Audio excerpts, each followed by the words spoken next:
This Civic Media podcast is sponsored by UW Organ and Tissue Donation. Organ donations are desperately needed, and now is the right time to become an organ donor. Talk to your family. Get the dot. Save lives. Go to heroicdeed.com.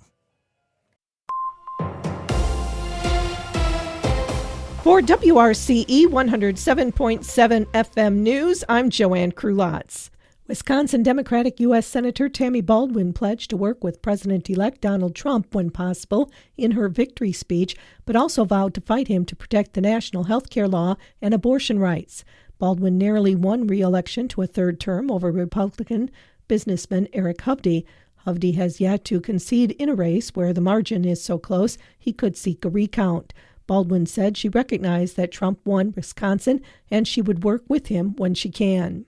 Less than 24 hours after Donald Trump was elected the 47th President of the United States, social media users began pushing two conflicting narratives of election fraud. In a narrative being pushed by Trump supporters, the vote total in 2020, which is much higher than 2016 and 2024, is used to suggest the votes must have been manufactured when Biden won. Harris supporters question how her numbers can be so much lower, but both narratives are unfounded. Misinformation spread quickly after Milwaukee election officials had to retabulate around 34,000 ballots due to a snafu with some of their voting machines. Civic Media's Brittany Merlo reports. According to Ann Jacobs, the chair of the Wisconsin Elections Commission, the doors of the tabulator machines were not locked and sealed on election morning, and they should have been. And there is no reason to believe that the ballots were tampered with or counted fraudulently. The retabulation was only done out of caution and transparency. Here's Chief Election Official Megan Wolf. All of that was done by bipartisan pairs of election inspectors and in the public eye, including many bipartisan election observers from both the major political parties, other political parties, independent observers. There were many people at Central Count that were part of those proceedings. PFAS funding, a big step in trying to get PFAS out of our water. More than $273 million will go toward that effort. Governor Tony Evers, Senator Tammy Baldwin, and the Wisconsin Department of Natural Resources announced that 86 municipalities will get funding through the Safe Drinking Water Loan Program. They'll be able to use this money to fund infrastructure projects like replacing lead service lines and addressing contaminants like PFAS. There are currently more than 167,000 known lead service lines throughout the state. Back in October, President Joe Biden was here in Wisconsin, where he announced the EPA mandate that all lead service lines must be replaced by 2037. The number of Wisconsinites 75 and older is expected to increase by nearly 75% over the next 20 years, according to the study by Ford Analytics. They say by 2030, the state is looking at an additional 33,000 new beds that will be needed just to keep our current ratio of essentially 194 beds for every 1,000 people over the age of 75. Attorney General Josh Kaul, alongside a bipartisan coalition of 30 state attorney generals, announced Monday a $1.37 billion settlement agreement with Kroger. The settlement addresses the grocery chain's role in the U.S. opioid crisis. Wisconsin is set to receive up to $21.8 million in payments for opioid abatement. This puts Wisconsin at $780 million in total for national prescription opioid settlements. Kroger has also agreed to injunctive relief. This requires its pharmacies to monitor and report suspicious activity related to opioid prescriptions. Rockwell Automation Incorporated Thursday reported fiscal fourth quarter profit of $239.1 million. The Milwaukee-based company said it had net income of $2.09 per share. Earnings adjusted for non-recurring costs came to $2.47 per share. The results surpassed Wall Street expectations. The average estimate of 8 analysts surveyed by Zacks Investment Research was for earnings of $2.40 per share. The industrial equipment and software maker posted revenue of $2.04 billion in the period, which fell short of street forecast. 6 analysts surveyed by Zacks expected $2.07 billion. For the year, the company reported profit of $952.5 million, or $8.28 per share. Revenue was reported as $8.26 billion. Rockwell Automation expects full-year earnings in the range of $8.60 to $9.80 per share. Multinational brewer Molson Coors will close the Leinenkugel's brewery in Chippewa Falls. The move will end more than 150 years of brewing in the northwestern Wisconsin city, where Leine's was born. Molson Coors will close the Chippewa Falls Brewery and Leinenkugel's 10th Street Brewery in Milwaukee, effective January 17th, according to a company statement.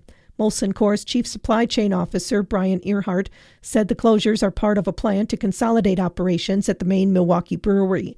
More than 50 workers are expected to lose jobs in Chippewa Falls, although as of Wednesday, Molson Coors had yet to file a layoff notice with the State Department of Workforce Development.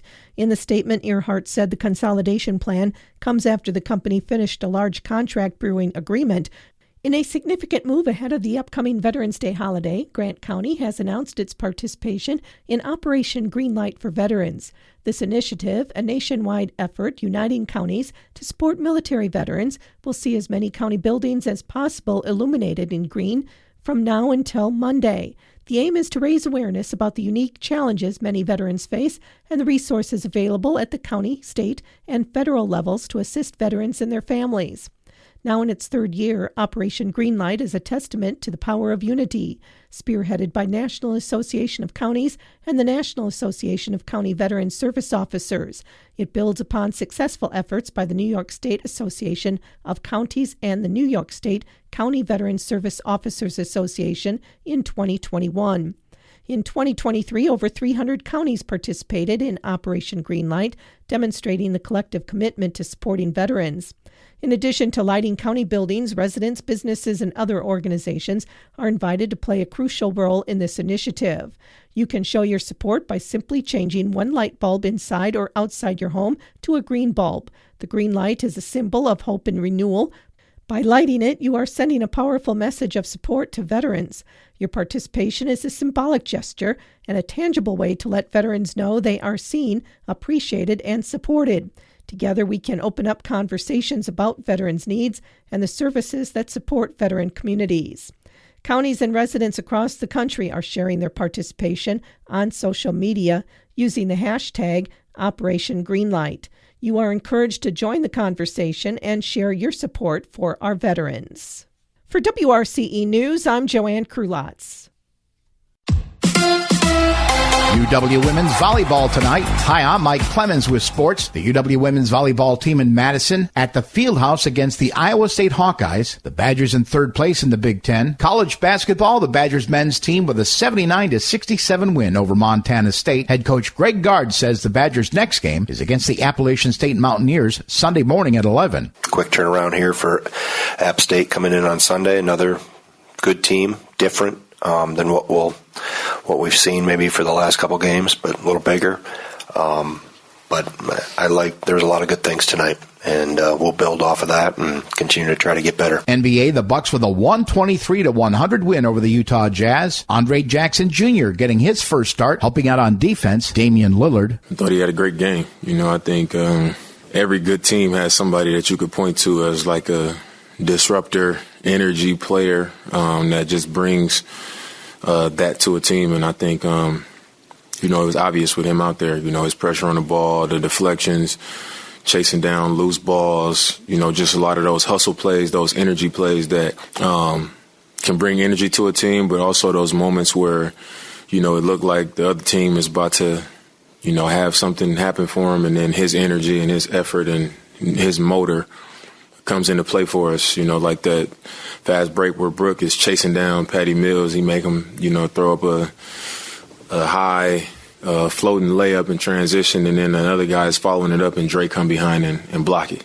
So that's just the kind of player he is, and I think, they felt his presence out there tonight. The Bucks' Gary Trent Jr. only playing 8 minutes before dropping out in the first half. Back spasms. Yeah. So I saw him running down the floor in the second quarter, and I turned and he's not running normal. I saw that. That's the Bucks' Doc Rivers. With sports, I'm Mike Clemens. On your entertainment beat, I'm Pete Schwaba. Stop the presses. There's a new film about zombies headed our way. Twilight star Billy Burke will head the cast of the new zombie thriller horror movie Outbreak. The show tells the story of a park ranger whose son encounters several people with zombie-like symptoms, probably a headache, fever, and a slight case of the chills. How come we haven't seen a zombie rom-com yet? It's only a matter of time, folks.